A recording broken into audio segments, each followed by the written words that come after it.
మూట ముట్టుకోకూడదురా మూర్ఖుడా.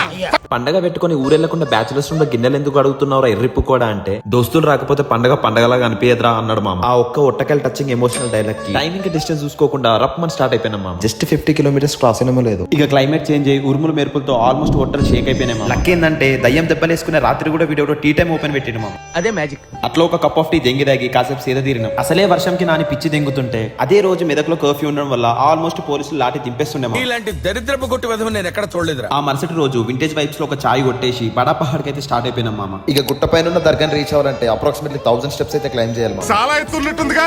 ఓ 25% గుట్టెక్కగానే ఆయాసం వచ్చి అక్కనే పడిపోయినా మామ.